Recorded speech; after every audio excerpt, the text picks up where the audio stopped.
The West African Health Organization WAHO says it is prepared for epidemiology response to coronavirus. This was at a two-day simulation exercise to strengthen capacities to COVID-19 in West Africa, shortly before the exponential increase of cases among member states of Ecowas. This includes, among other modalities, to build capacity for the outbreak response with a view to the bridging preparedness gap. Still on preparedness, leaders of the Economic Community of West African States in an extraordinary summit appointed President Muhammadu Buhari to coordinate the COVID-19 response in the sub-region.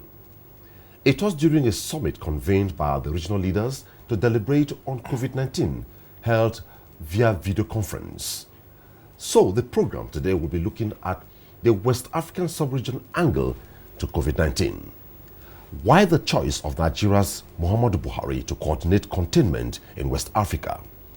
What synergy for the future looking at the larger picture, that is Africa and the world? Any lessons on the way forward after COVID-19, among other concerns? My guest is a diplomacy and international relations expert and consultant.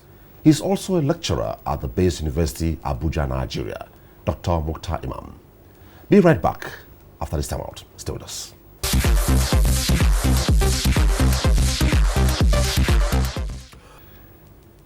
Well, we began from the ECO entered COVID-19. I believe we discussed the governance challenge, and now we're looking at the West African picture precisely. The news was all over and everybody was excited, but one big question that came up, why the choice of President Muhammadu Buhari? Well, thank you very much for having me. The choice of the President, Muhammadu Buhari, to champion, to spearhead the coordination of the response to the pandemic, COVID-19, from my viewpoint, is more or less an indication of the confidence reposed in the persona of the President Muhammadu Buhari by these sub-regional leaders. These are all independent sovereign entities with their autonomous leadership, yet amongst themselves they deemed it fit to pass a vote of confidence on the person of Muhammadu Buhari. The reality is that is reflective of the domestic policies which is exhibited in the foreign relations of Nigeria under the leadership of Muhammadu Buhari. There is no taking that away from the president. As we know in diplomacy and foreign relations, every country's domestic policy or foreign policy is intertwined with its domestic policy. Foreign policy is like the game of lawn tennis.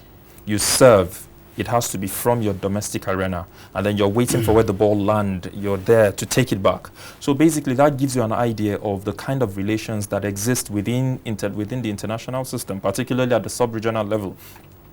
For me, I think the selection of Muhammadu Buhari is an overwhelming endorsement of the president to be able to lead the sub-region out of this crisis, and that is it doesn't fall short of the exhibition of the capacity and abilities of the president in handling such issues, particularly the example of Ebola, for example. The response from the Lagos state government, which is an entity within the Nigerian territory at the time, with support from the central government, was very apt, and it sent a signal to the rest of the world. And that's the reason, if you listen to the DG of the World Health Organization, when he was mentioning how he was impressed by the response of Nigeria in particular, he made references to the coordination of a country in the face of the epidemic of Ebola. So I don't think that's something that comes to me as a surprise. As a matter of fact, it speaks well to the persona of Muhammadu Buhari within the international arena, which is something we should, as Nigerians, be gleed about. We should be graceful, we should be grateful for that.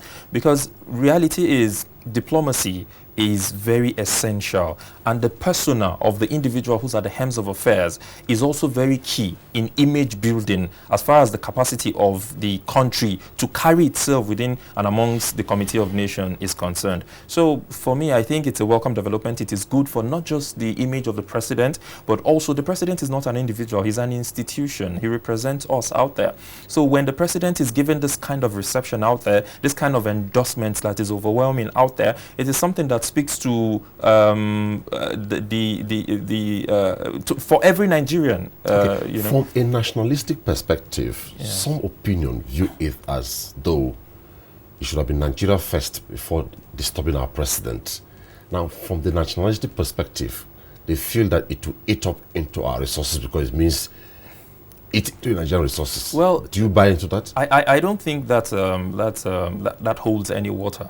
You see, Nigeria has always championed. We've always talked about how the big brother posture of Nigeria has always been the bane of Nigeria's problem and so on and so forth. But for me, I think let's look at the amount of resources that is being taken out from the purse of this country to support either the sub-regional or even the AU as a platform. You will come to see, and then let's look at what is within what is available within the domestic arena for expenditure, for capital and infrastructural development, and so on and so forth. How exactly have we been able to manage the resources that is within here, this domestic arena, in tackling some of these challenges of infrastructure, of health, of our ailing health system and our failing educational system? And then you look at you juxtapose the both and see, does that in any way reduce or limit the resources that were taken out there to support the sub-regional countries or even the continental platforms? No, it doesn't. So the reality is, much as the government is supporting these platforms, the platforms themselves are also replicating as well. I mean, look at Wahoo, for example. In 2019, they supported us with sophisticated cameras, or even before 2019, with at our airports, at our terminals, that were able to screen individuals and so on and so forth. So this is a give and take kind of thing. And the reality is, it tends to position your country, like it or not, as being capable of spearheading countries within the sub-region, within the region, or even the continent. So when the president speaks, whether at forums at the continental level or within the international system level, he's seen as representing Africa, which is, in the interest of Nigeria, something laudable. So speaking from the angle of global competitiveness and multilateralism, though looking at the West African sub-region, taking a cue from the head of delegation of EU in Ecowas and Nigeria, he said after COVID-19, he foresees a template where global bodies, sub-regional bodies have to come together to rejig the globalization perspective, looking at clearly what powers, how do groups function. So after COVID-19, how do you see ECOWAS?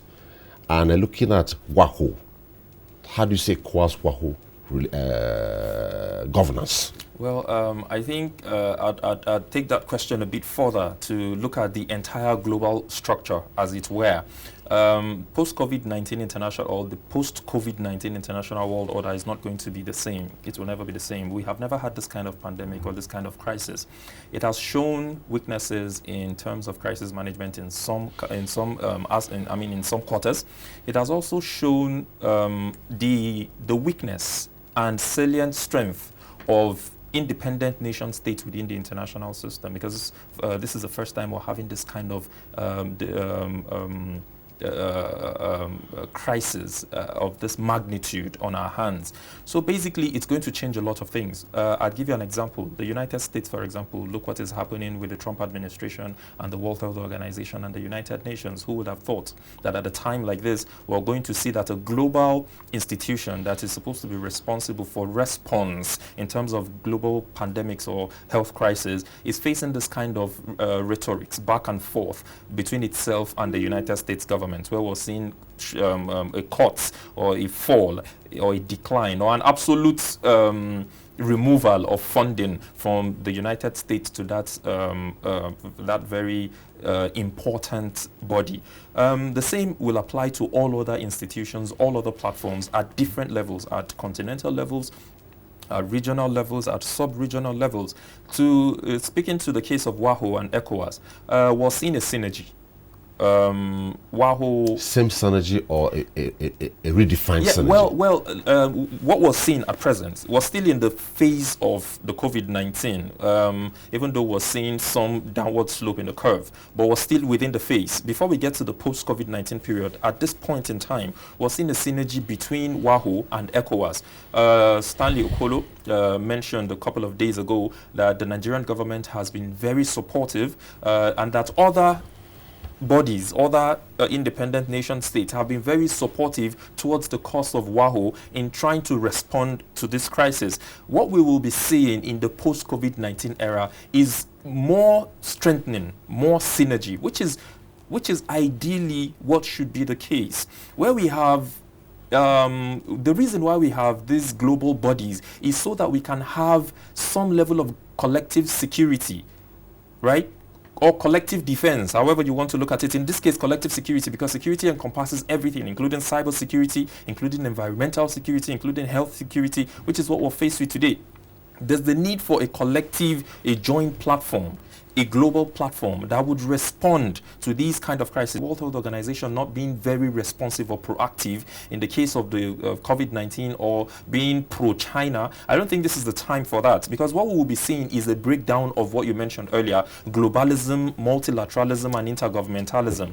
Now, this is one thing that WAHO has been able to shield itself against, and that's the reason why I said we're still seeing some level of synergy at this point in time. Now, if WAHO continues along the path of what it has established or what it is exhibiting at this point in time, we're seeing them be proactive, we're seeing them reaching out, we're seeing them trying to take measures, within the limited resources that they possess. Then it means that in the post-COVID-19 world order, what we will be seeing is a more strengthened WAHO. We're going to see these governments realize that there is the need to strengthen this institution in the event of another outbreak.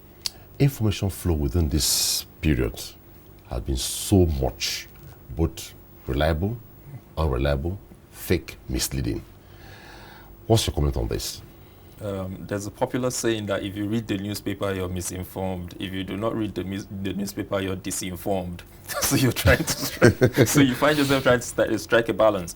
Well, the truth is, particularly with the new media, we're seeing a whole lot of information. It's about who puts the information out there first. It's about people do not go into investigative journalism anymore. And by the way, those people who find themselves at the comfort of their home, behind their mobile phones or laptops, do not even have the requisite knowledge or credentials to be termed as journalists. Everybody just sees whatever information that is out there and then they throw them at other people. So what safeguards? Well, the thing is, we're in that age and time where we cannot do away with technology. Sifting through, particularly in this age where we've moved from switching to routing, where we will not be able to tell exactly who is behind what mobile phone or what laptop. People can hide their IP addresses. You will not be able to know exactly where the information is coming from. There's the need for government to put in place mechanisms that will tackle these kind of, we're not saying subdue, we're not saying subject the media to or reduce the place of the media. The point being made here is this, that government needs to begin to create some kind of checks.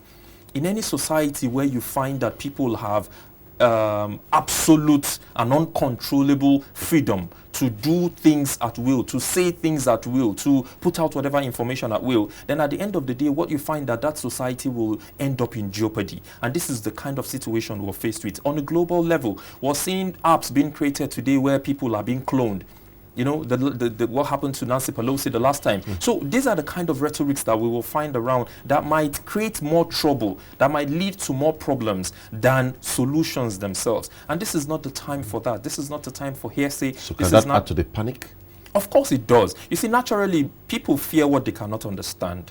It is just natural with people. So any response, whoever tells you that panic is something that should be controlled or that must be controlled, is only shielding the truth, or being economical with the truth, or not trying to understand human nature. It is only human nature that the natural response to any conflict situation, any crisis situation, is panic. This is very natural. So, but the ability of those at the position of authority, those are the helms of affairs, to manage that crisis situation so that the panic does not lead to some kind of outrageous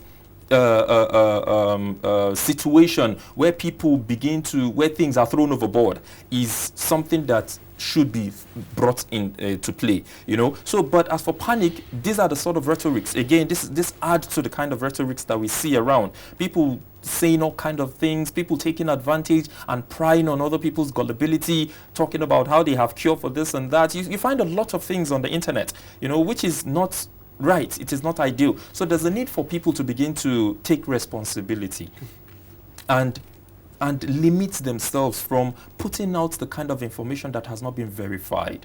You have people in position of authority. There's a reason why they are in position of authority. The social contract theory dictates clearly that you have surrendered some of your rights to these individuals so that they can protect other rights of yours. Why then are you being the mouthpiece of the NCDC or the CDC? What is your business with throwing around information that is not verified? People need to become more responsive. The onus is on average Nigerians or average West Africans or average Africans, as the case may be, to find a way of bridging the gap between knowing where your right begins and where the right of another man starts, or where your right ends and where the right of another man begins.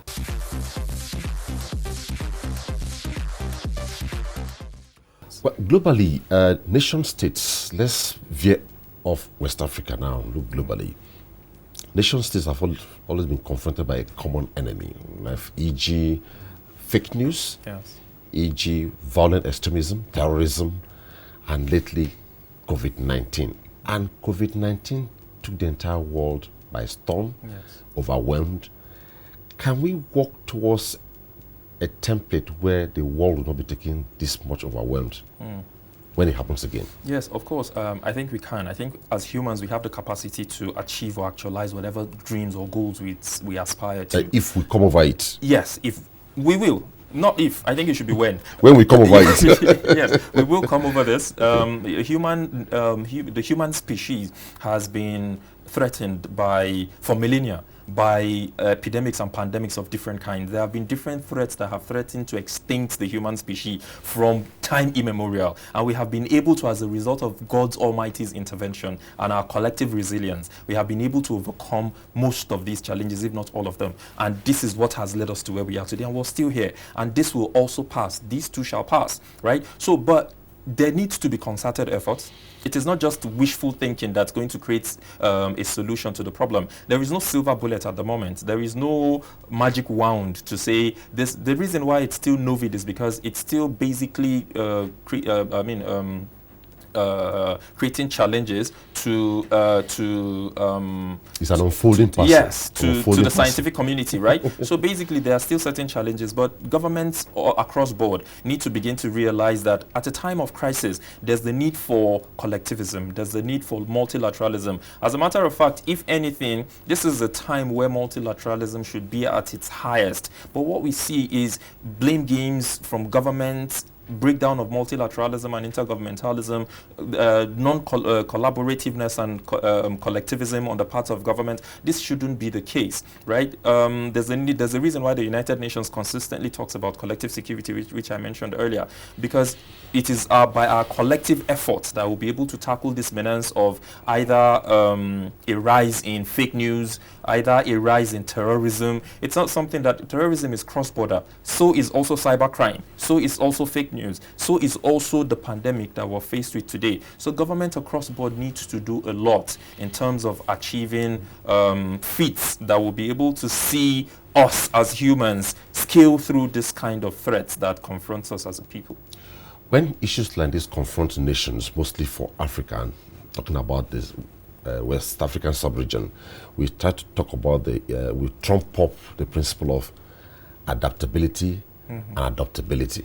Now, Senegal structured a containment facility that is within the space of an affordability of $1, right? Yes. Now, I try to see, is it possible we can create a synergy from all this? At the end of the day, can we bother to say, can the West African sub-region come up with a containment solution that is peculiar and adaptable within West Africa? Not looking at West Africa, not looking at China, not looking at the US, not looking at the WHO. This is the time for that. There couldn't be a better time than now. The silver lining in all of this crisis and the threat that the COVID-19 poses to us is that we have been able to, like I mentioned in the beginning, see the weaknesses in governments, see some of the loopholes and lacunas that exist, and see how what remains of us is to see how we will be able to bridge all of these gaps and create a better post-COVID-19 era. And these are some of the things that must be looked into. Senegal, for example, well, to be fair to other countries, Senegal was faced with a crisis, and that led to the dengue fever, was what led to the establishment of these laboratories, and that is what exactly has today come in handy. And the government is using that for testing and retesting of its citizens, which is something that is laudable and welcome. This is something that government across board need to do. Again, back home. You see, the reason why the president has been fingered, has been pointed, has been appointed as the person who will spearhead, not because of Nigerian resources. It's very enormous. It goes beyond just resources. If you have resources and you do not have, well, all we have is even potential resources. If you have resources and you don't have the capacity to manage them, of what benefit is that resource to you? What the president needs to do is understand that certain methodologies need to be adopted, need to be created. We must create mechanisms that responsibility of championing and coordinating the direction of the COVID-19 crisis is very enormous. The president needs to understand, and as a matter of fact, I was expecting to hear some of the things that he has outlined on how he hopes to go about achieving that task that has been put up on him in his speech yesterday, but that wasn't the platform for it. Hopefully over time we'll come to task him upon that. But the president needs to understand that we need to domesticate some of the things that, drawing from that appointment, should be done as a response to other countries within the sub-region. As giving it a Nigerianness?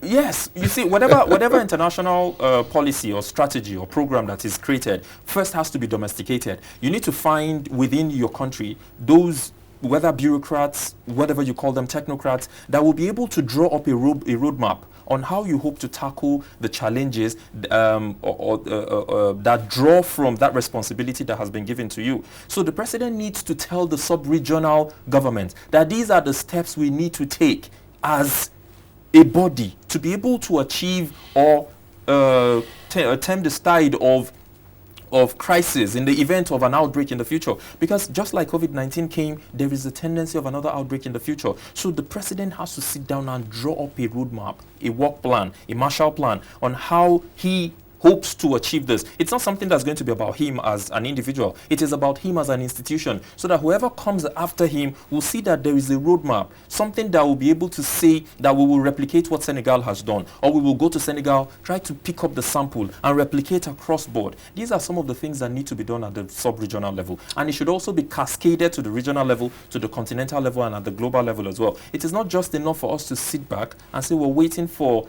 John Hopkins Hospital to give us statistics. How are you very certain that these statistics are reliable? Okay, very finally, before we shut down on this episode, is a dilemma, more or less. He has been appointed, and the rest of the leaders in the West African sub-region walk away. He walks alone. He has been appointed. Yeah. They walk around, they galvanize, and they deliver. Exactly. Your message? Well, that is what something we must see. There's a need for like the joint effort in the multinational task force in curbing the spread of Boko Haram in the Lake Chad Basin. We should also see a more synergized sub-regional Ecowas body that will come together and not just leave the task to the person who has been appointed or appointed to spearhead the coordination. There should be a constant discussion back and forth between and amongst these leaders. There's the need for them to involve. That's why I talked about creating a team of technocrats and people who have innovative ideas on how to move forward this initiative that has been put in place. It's been existing, it is ECOWAS, we know it. But this is another angle that has presented itself to ECOWAS. And that's the reason why you find that bodies like WAHU is overwhelmed. Yes, it will be overwhelmed because even national sovereign governments in developed economies are overwhelmed, let alone us around here. So there's the need for synergy, there's the need for collaborativeness. This is a time for solidarity. Dr. Mukhtar, Imam, it was nice talking with you on Diplomacy Ties. Thank you for having me. My pleasure. Looking at it nationally, we talk about national response towards containment, West African sub-region, sub-regional response towards containment, the African sub-region, talk about the African response towards containment, and globally too. Well, we believe hope is not lost. The world shall conquer. That's it on the program. Thanks for watching. Bye-bye.